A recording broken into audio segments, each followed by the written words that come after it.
No, it's so boring. I stopped the movie 30 minutes into it because I was so damn bored. Then I stopped the movie again an hour and 11 minutes into it with 40 minutes left. Another time I was bored. Then I finally finished it. Although, really, yeah, I separated. I split it. But I stopped.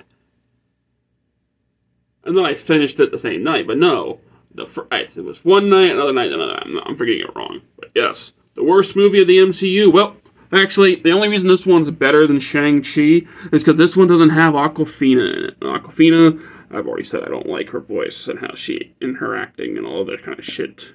I don't find her funny. I find her annoying. But this movie is just, people are saying it's the new Batman and Robin. That's an insult to Batman and Robin.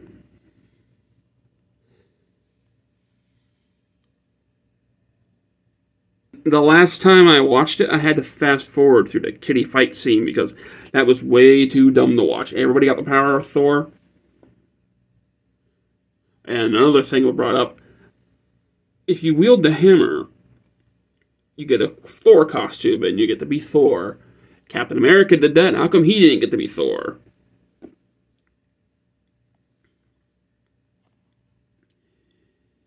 In the end, if there is any justice, this should be the last. This should be this version's last. This should be this version of Thor Swan Song.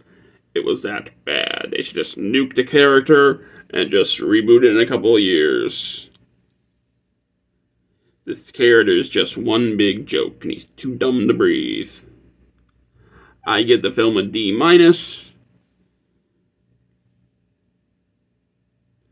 I'm sure those people who can turn their minds off completely and consume, and, they see the sign, consume, they consume, they'll love it. But a lot of people are actually hating this movie. I wouldn't even bother trying to watch it if there was something else on. But also, I started my YouTube channel, Hate Watching Endgame. So I kind of continue to watch these MCU films just out of, I did the other ones. But I watch them when there's nothing else on. But a lot of these ones that have been coming out, I've been turning off halfway through or like half hour through. I don't bother finishing them sometimes. Like, I never finished Captain Marvel. I never finished Black Panther. I never finished Spider-Boy 2. And this one I finished at least. But I almost didn't. Of course, I didn't review those other ones.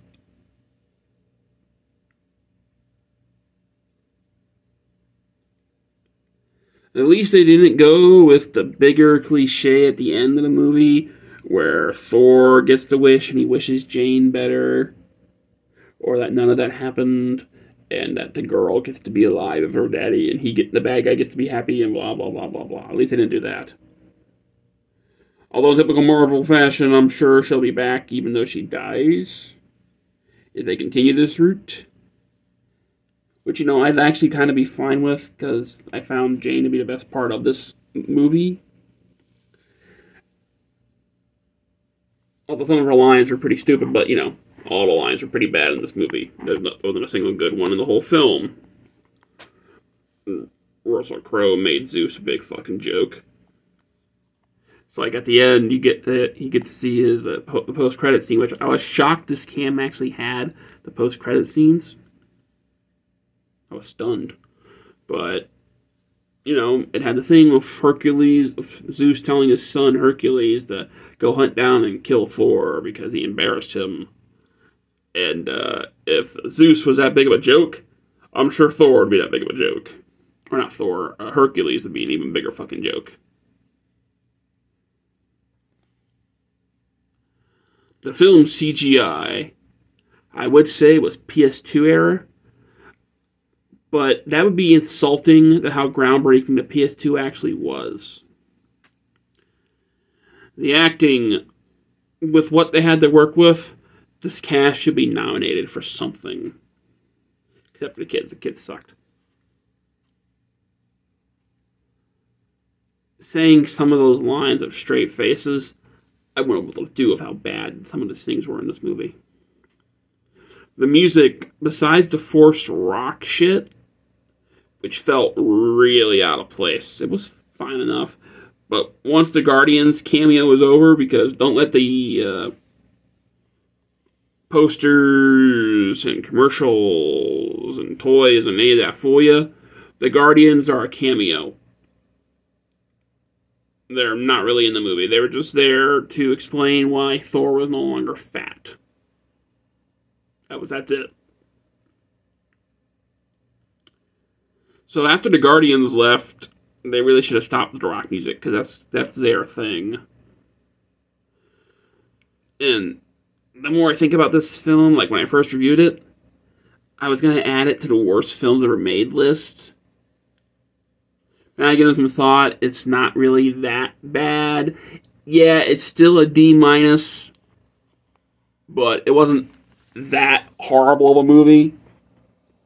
I mean, yes, I did stop it, but I wouldn't tell people, if you watch this movie, you're dumb. Like, Problem Child 2. That movie was one of the worst movies ever made, in my opinion. It should be erased from existence, kept on a file just in case, so when someone says, this movie is the worst movie ever, you can force them with their eyes open to watch Problem Child 2. Or, like, the Chips remake. That movie. Horrible. This is close. It's like maybe a smidge away from being in that category. But the MCU's dead. The thing, there's no hope for it anymore. And it's like, okay, but Spider-Boy 4 was good, or 3, that's because that wasn't really Disney. That wasn't really Kevin's choice. They couldn't have used Tobey and Andrew without Sony's permission, and Sony made the movie. That's why in the Multiverse of Madness, people were thinking, oh, you're going to see Tobey, you're going to see Andrew. No, you're not. You may see Spider-Boy in an MCU crossover thing, but you will not be seeing Tobey or Andrew. They will be Sony movie only, because that's their thing. If they get to use in the Disney property, that's the copyright thing that they have with him, where if they allow Disney to use him, like Mary Jane had to be changed to MJ, and she's black instead of white with red hair. It's like the 15% difference of Star Trek has to do. That's what Marvel has to do with Spider-Man. Or Sony could lose the rights, and Sony's not going to give up that cachet because that's their only franchise. That makes them any money, and it makes them money. It's like, even during the Wuhan pandemic, all this crap that, like, oh, we're still in a pandemic, that's why Thor didn't make any money. Spider-Man 3. Top Gun. Both those movies made bangers. There's no excuse anymore. If people want to see a movie, they'll go out and see it. This movie just had really bad word of mouth. And for good reason. It was boring. It was stupid. It was a pure comedy fest. It was Marvel comedy pumped up to 100. Nothing serious. Everything's a joke. Even Jane telling Thor, I have cancer. One of the audience members in the freaking auditorium where the cam was shot laughed at that. So even that was supposed to be a fucking joke. When you tell the love of your life you have cancer, that's not a joke.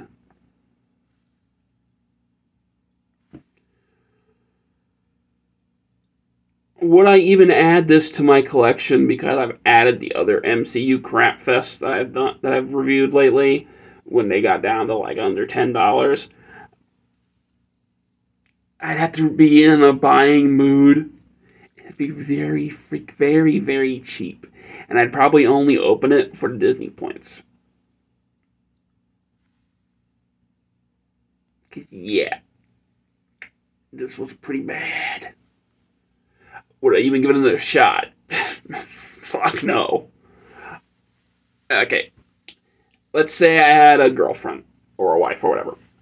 And because the girlfriend I used to have really did like these MCU movies. And let's say they wanted to do a marathon of the MCU movies in order. Okay, fine. then I'd watch this pile of shit with her. Probably be on my phone. But I'd still be in the same room with her.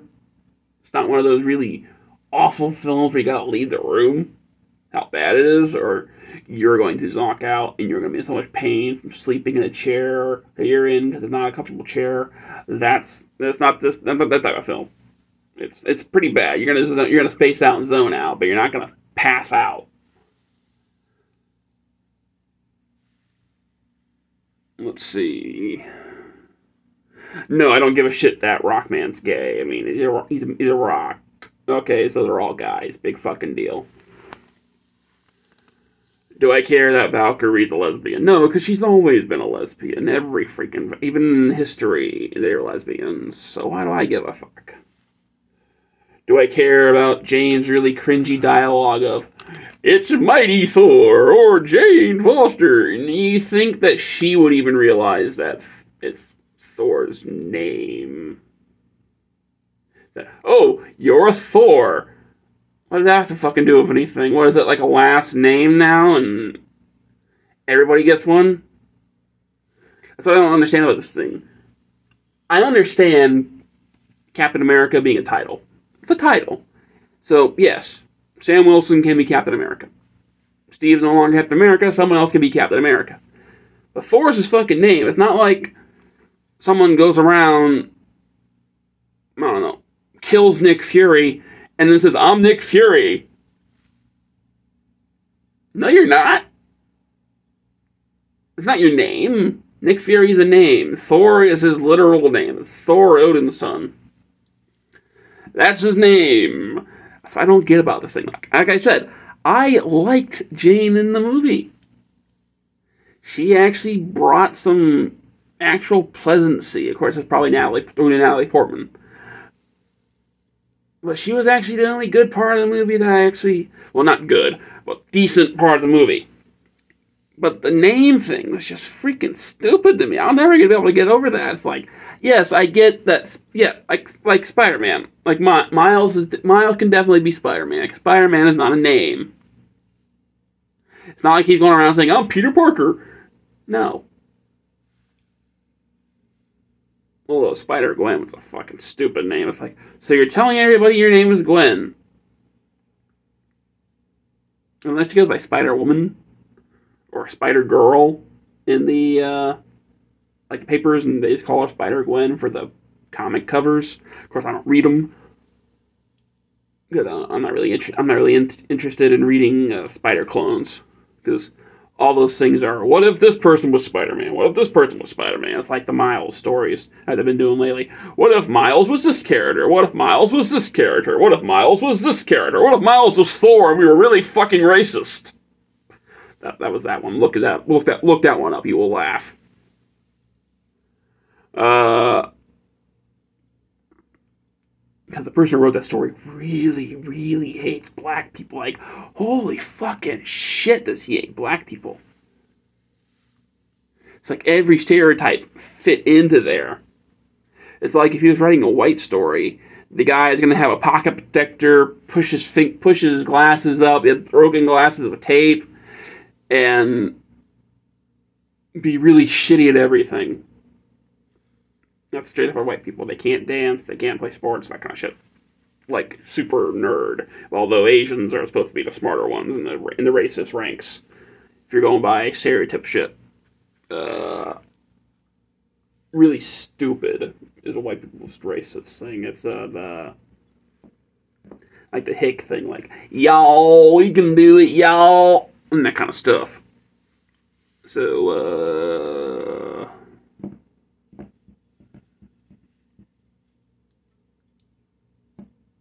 like, "America, fuck yeah, give me my guns and my burgers," that kind of shit. That's the white people racist. Well, that's more of American, because they're English people. And the English one is that they all have bad teeth and they're all fancy lads. What are the two main big patches of white people? Because Australia still does English stuff. South African white people are still basically English. Indian ones are still English. or they have the like their accents are close enough, and they still have the Queen on their money and the little sigil of the English flag. So in Canada is like knockoff, thank you, or just nicer Americans that just say thank you and that kind of stuff and please. They have manner. They're Americans with manners. If you want to get into their racist.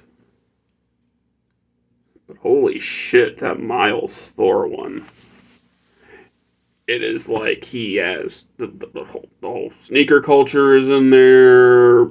Asgard's a fucking ghetto when Miles is supposed to be the prince of Asgard at this point because he's supposed to be Thor. You think that he wouldn't be in the ghetto part, even if there was a ghetto part. You think it'd be like Wakanda, where it's not a ghetto, it's a nice place to live. But let's get back to this shitty movie, where we all know the bad CGI of Heimdall's kid, who has a girl's name, Astrid, like the girl from How to Train Your Dragon, and he wants to go by Axel now because he likes the music. Okay, that's fine. And the child fight scene at the end, oh my fucking god, it was stupid. And then the literal end of the movie, where the title of the movie being Thor, Love and Thunder, where love is the little girl, and she's gonna teach Thor how to love, and he's gonna be a daddy. Well, gag me with a fucking spoon. This, sometimes, that's why I said this is borderline. Sometimes I think this movie should be added to the worst movie ever made list, and sometimes it's like, okay, it really wasn't that bad.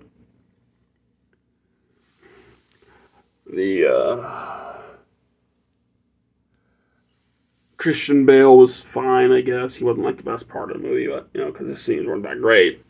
But what he could do with this movie, with this script, holy shit.